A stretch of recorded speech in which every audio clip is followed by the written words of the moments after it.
L'initiative troisième est l'une des réalisations phares de la mise en œuvre du programme de la Renaissance du Niger. Dans la région de Niamey, d'importantes réalisations physiques et financières ont ainsi permis aux populations d'être à l'abri de l'insécurité alimentaire et nutritionnelle. Pour assurer surtout la sécurité alimentaire à travers l'initiative 3N, nous avons pu mener des actions, des réalisations physiques et des réalisations financières. Donc pour les réalisations financières, elles s'élèvent à 300 735 115 francs durant les 4 ans. Maintenant, en ce qui concerne les réalisations physiques, elles se résument comme suit. On a pu réhabiliter et construire 52 banques céréalières. Donc, maintenant, il y a eu aussi des semences pour les cultures pluviales. On a eu 152 tonnes pour les cultures pluviales. Ces semences-là concernent juste les semences 2000 très précoces, donc la variété HKP et du Niébé, la TN578. On a aussi réceptionné 128 tonnes de semences pour les cultures irriguées, c'est-à-dire le maïs que vous voyez dans le site là, avec du maïs, du niébé aussi, plus un peu de sorgho. Maintenant, en ce qui concerne les semences potagères, on a eu jusqu'à 200,66 tonnes de semences potagères, toutes spéculations confondues. Donc, il y a tomates, il y a choux, litchis, carottes, etc., etc. Nous avons 81 sites et ces 81 sites-là ont une superficie de 5 665 hectares, donc dont 18 735 exploitants travaillent là-dessus. Par rapport au renforcement de capacité, on a pu créer des champs-écoles, c'est-à-dire c'est des sites, c'est en quelque sorte une école paysanne, un centre, un champ-école paysan où les gens se retrouvent. On prend la partie, les techniques culturelles du début jusqu'à la fin d'une culture, où un groupe d'apprenants se retrouve chaque semaine pour commenter, voir les contraintes, les problèmes, faire des analyses au niveau de ces sites-là. Donc, on a pu installer 32 champs écoles paysans au niveau de là. Maintenant, pour mener à bien nos activités, on a eu un véhicule neuf et 7 motos. La mise en œuvre de l'initiative 3N a enregistré des résultats probants grâce à l'appui de l'État qui a mis à la disposition des producteurs les intrants nécessaires à l'accroissement de la production.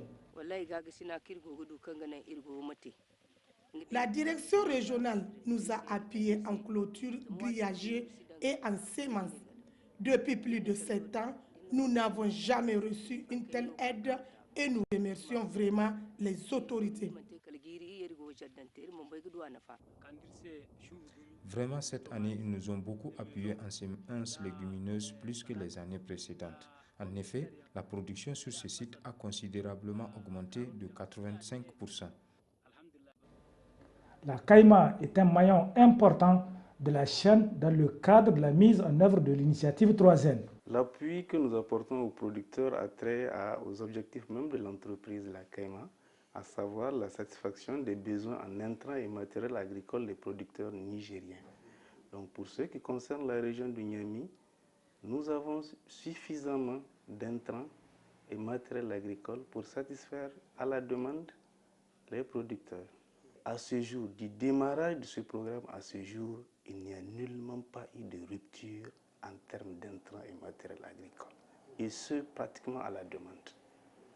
Donc, c'est des engrais, c'est des pesticides, c'est des matériels agricoles, c'est des tracteurs. Au niveau de la communauté urbaine de Niamey, vous n'êtes pas sans savoir qu'il y a quand même des quantités importantes qui sortent au niveau de la direction générale à travers les ventes à terme.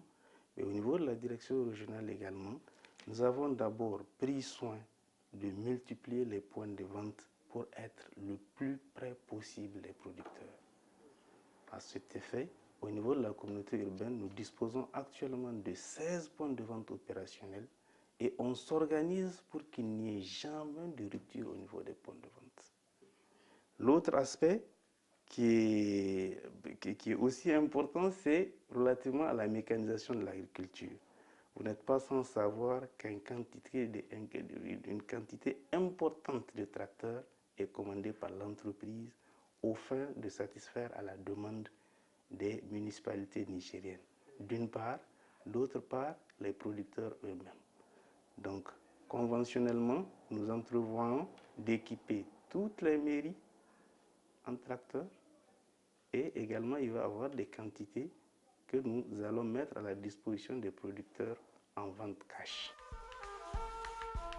Comme autre stratégie pour la mise en œuvre de l'initiative 3N, il y a le développement de l'élevage. Là aussi, la région a bénéficié d'importants appuis de l'État qui a mis à la disposition des éleveurs des intrants et autres équipements divers. La région de Niamey a bénéficié d'importantes réalisations dans les domaines suivants, à savoir d'abord l'appui à la campagne de vaccination, où 18 parcs couloirs de vaccination ont été réalisés et plus de 500 000 animaux ont été vaccinés. Maintenant, le deuxième point, c'est par rapport à l'appui à la campagne pastorale.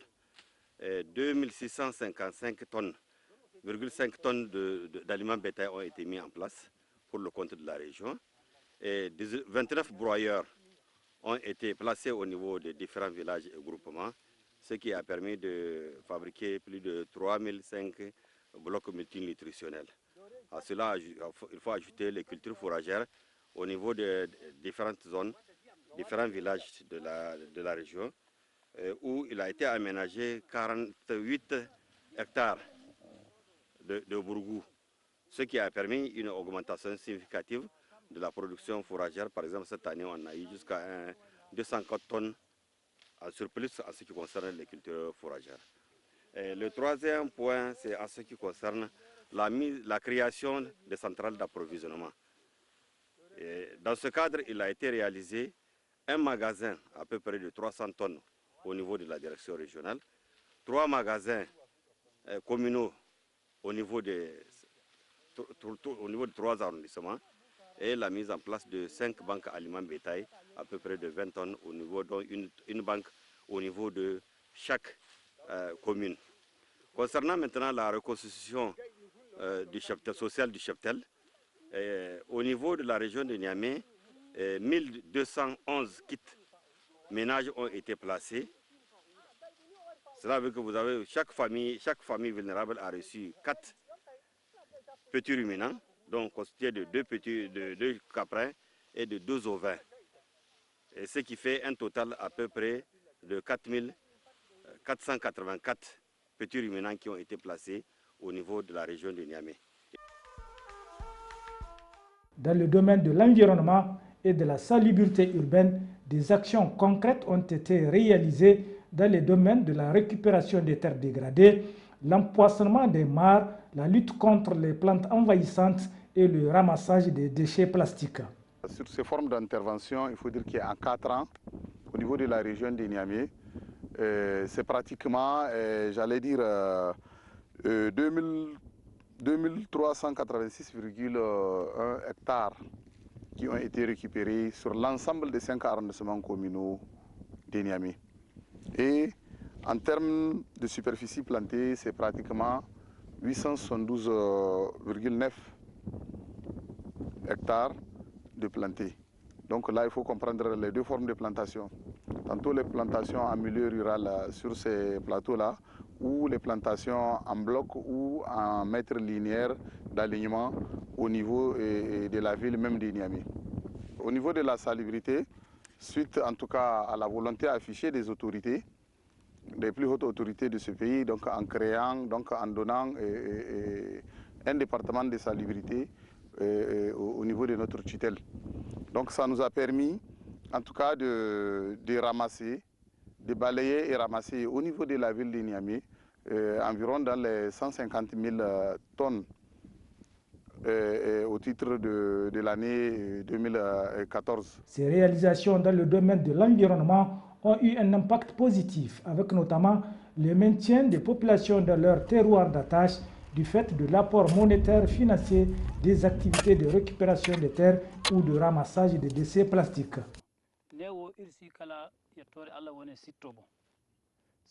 Nous sommes ici sur le site de Yotori Allah. Ce site vient d'être récupéré il y a de cela 1 an, sur une superficie de 200 hectares, à travers des banquettes et une plantation de 10 000 plants.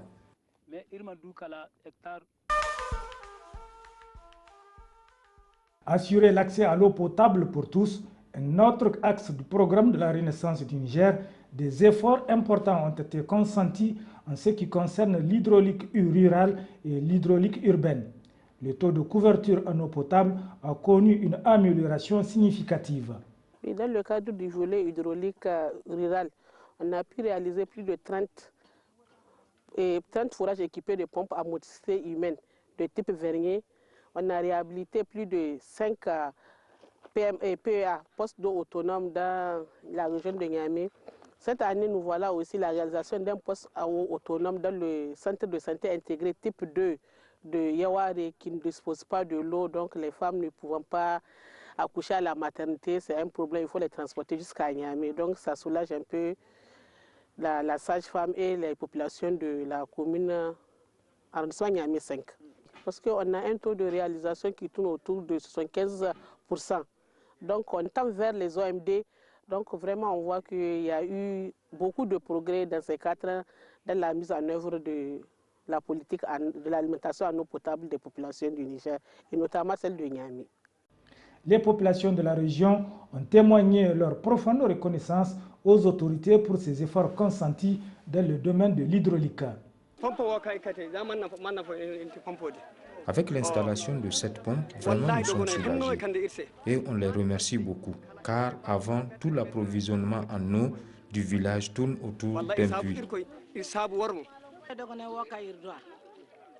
Nous sommes beaucoup soulagés avec l'installation de cette pompe, car avant, nous étions obligés de parcourir des kilomètres pour avoir de l'eau potable.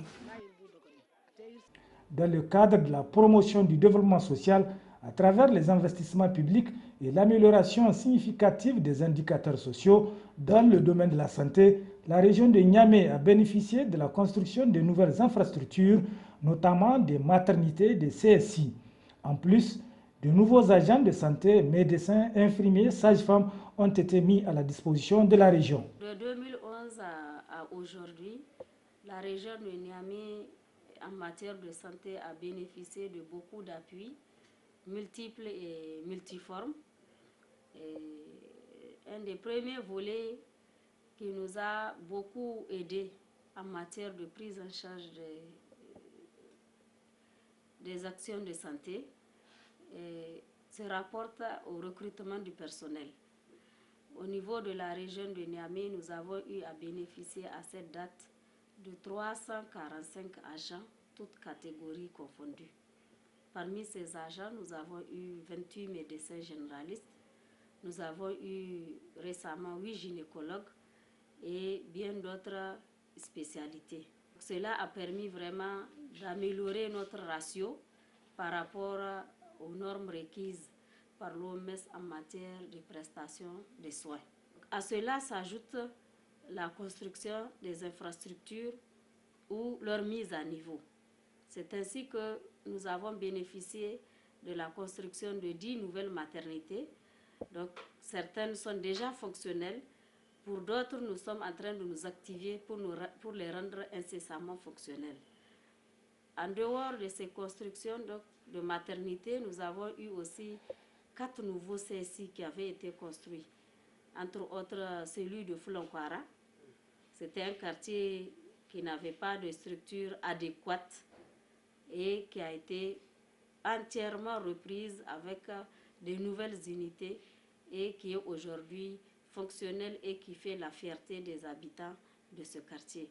Nous avons eu aussi à bénéficier de matériel technique de plusieurs ordres au niveau du centre hospitalier régional, parce que même si le personnel est là, il a la compétence technique. S'il n'a pas le matériel pour travailler, ça va être difficile pour eux de mettre en œuvre ces compétences.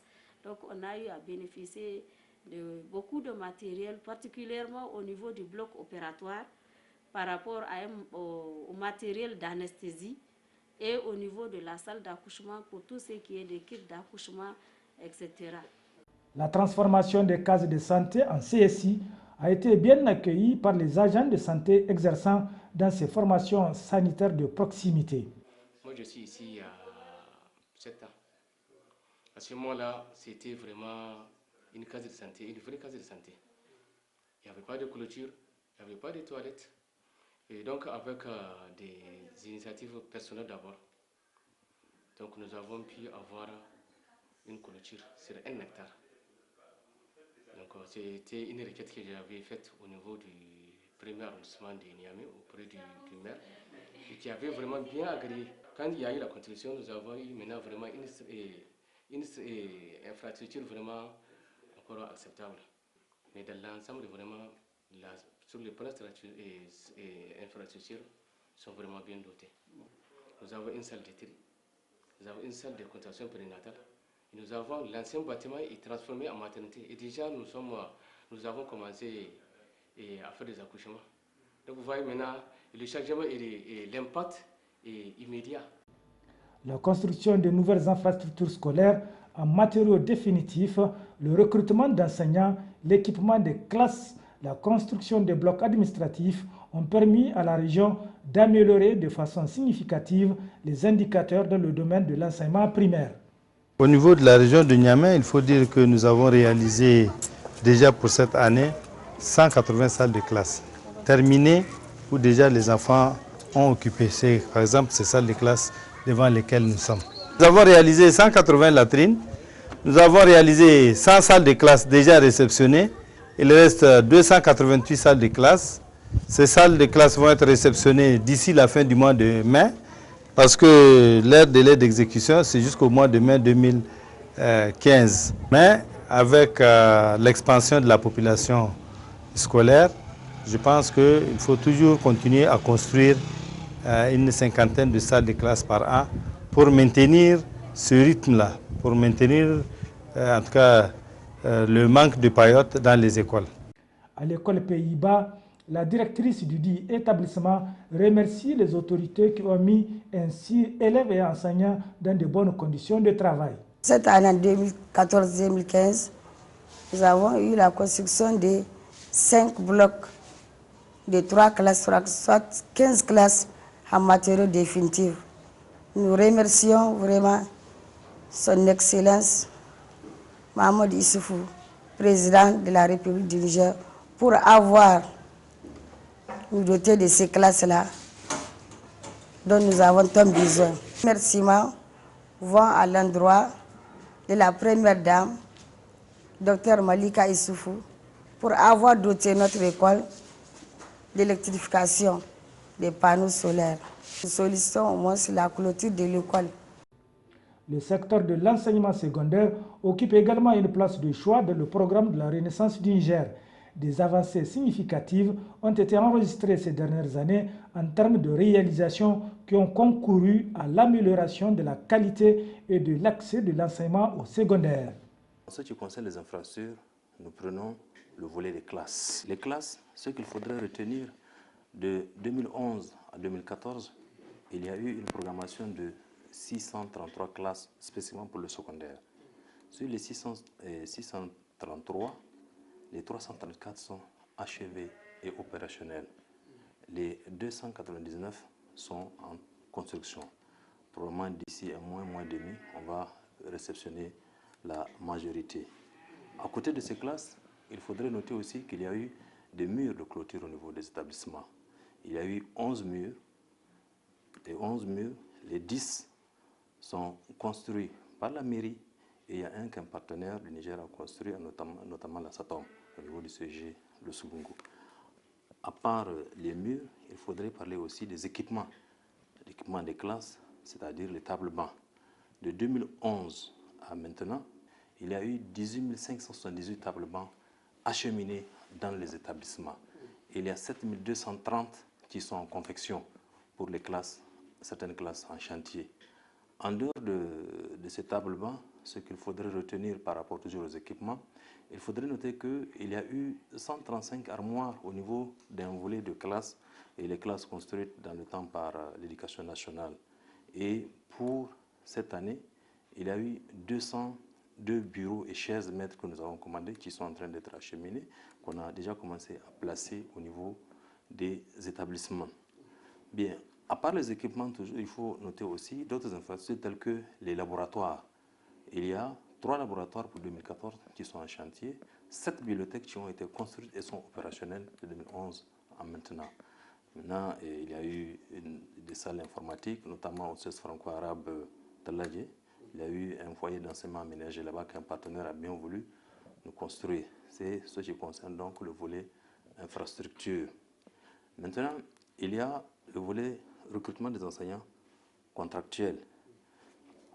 De 2011 à maintenant, il y a eu 638 enseignants contractuels qui ont été recrutés au titre de la région de Niamey seulement, enseignants contractuels, pour être des contractuels. Et 116 appels de service civique ont été mis à notre disposition. Ces avancées significatives enregistrées dans le secteur ont été saluées à juste titre par les responsables académiques. Le CEG Lamoud est créé depuis 1989. Il a aujourd'hui 25 ans et depuis qu'il a été créé, il n'a bénéficié que de 7 classes en matériaux définitifs. Alors que voilà, aujourd'hui, nous allons bénéficier en une année de 18 classes. Et cette construction va définitivement mettre fin aux classes en paillotte. Désormais, les classes en paillotte seront au CEG Lamoud un lointain souvenir. On va oublier les classes et nous allons dans ce cas mettre et les enseignants et les élèves vraiment dans de très bonnes conditions de travail. Et nous osons espérer que ces constructions faites, ces classes dont bénéficie le CEG Lamoud, vont avoir un impact positif sur le travail et la réussite des élèves. Dans le domaine de la formation professionnelle et technique, les principales réalisations portent sur la construction et la réhabilitation des centres de formation aux métiers et leur dotation en moyens indispensables à leur fonctionnement. Dans le cadre du programme de la Renaissance, au titre de l'année 2014, il y a eu un recrutement de 150 enseignants contractuels au niveau du ministère des Enseignements professionnels et techniques. En plus de cela, il y a eu la création et l'ouverture de 5 collèges d'enseignement technique pour les 5 communes de la région de Niamey. Ces collèges d'enseignement technique sont construits et équipés. Ils reçoivent en moyenne 200 élèves par collège d'enseignement technique. Dans le cadre des infrastructures, nous avons bénéficié de la construction de la Direction régionale des enseignements professionnels et techniques, la plateforme d'orientation des jeunes, l'inspection régionale des enseignements professionnels et techniques et le centre de ressources au niveau du CFPP de Niamey. Au niveau du centre de formation au métier de Kalmaharo, les apprenants se réjouissent de l'appui de l'État et de ses partenaires dans le cadre de l'amélioration de l'encadrement pédagogique. La formation, en tout cas, ça se passe bien. J'encourage beaucoup les femmes à faire la formation, mais pas en maintenance seulement, dans toutes les sections. Il y a la maintenance informatique, il y a comptabilité informatique, il y a la mécanique auto, il y a l'électricité, équipement et la construction métallique. En matière d'infrastructures routières, le programme Niamey-Niala fait la fierté des populations avec notamment l'aménagement et le bitumage des voies d'accès dans la ville de Niamey et ses environs, la construction d'un échangeur malibéraux et un deuxième échangeur en voie de construction place des Martyrs. À cela s'ajoutent les travaux de voirie dans la ville de Niamey.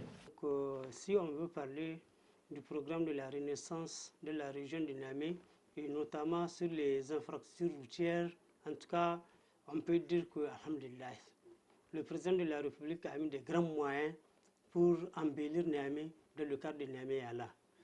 Les différentes activités qu'on a faites, vous avez vu, il y a l'échangeur, le premier échangeur Mali-Bureau. Donc, il a été une grande réalisation dans le programme de Renaissance et aussi dans le programme de Niamey-Niala. Il a coûté une somme de à peu près 14 milliards, le premier échangeur. Donc, il y a aussi la route Goudal-Tanbia. Auparavant, c'était des problèmes, des difficultés pour suivre cette route. Le président l'a réhabilité pour un coût global de plus de 27 milliards. Et on peut parler aussi des travaux de la route Est-Ouest. Est-Ouest sur 11 km. On peut parler aussi de la route rond-point Laco, rond-point Barré. Là aussi, on a investi 1 milliard pour réhabiliter cette route. Il y a un second échangeur qu'on est en train de faire. Lui aussi, il a coûté presque 25 milliards pour 2 ans, pour un délai d'exécution de 2 ans. Il y a aussi la portion urbaine de Niamey-Namaro. Elle a été réhabilitée. Les gens sont très contents quand ils suivent ce passage. Donc lui aussi, il est de la portion urbaine, elle fait 6 milliards. Il y a les travaux d'accès du second pont. Lui aussi, on a fait beaucoup de travaux. J'ai parlé de l'échangeur de rond-point de Martyrs, le second échangeur. Lui aussi, il a coûté 26 milliards et c'est dans le budget d'investissement de l'État. Vraiment, la région de Niamey, elle est très bien, elle a été très gâtée, si on peut le dire. Vous prenez Goudal Tanguia là, les gens sont très contents. Maintenant, on circule. C'est depuis l'indépendance qu'on n'a pas construit cette route. Maintenant qu'elle est construite, alhamdulillah, on remercie le président de la République. Les usagers de la route, très soulagés, ont apprécié toutes ces actions qui ont permis la fluidité de la circulation et rendu coquette la ville de Niamey. En tout cas, la voie, l'appréciation que j'ai faite, ça a été bien fait. Oui, ça a été bien fait parce que auparavant, avant d'aller au petit marché, vraiment c'est tout un calvaire. Ou bien d'aller à Tondibia ou bien Ngaboura, oui, vraiment c'est un problème. Mais maintenant, dans un temps record, on peut aller. En 30 minutes, on peut aller à Tondibia, Tondikouare, ou bien même au petit marché. C'est dans 10 ou 15 minutes. Oui. Et bon, la route, ça a été bien fait. Ça a été bien fait. Seulement, il y a le couloir le ruissellement de l'eau, on doit un peu arranger. Oui. Les services techniques de la communauté urbaine de Niamey, bénéficiaires de ces ouvrages, saluent ces efforts consentis par l'État et s'engagent à les préserver. Vous savez qu'une ville capitale, sa gestion est toujours très difficile.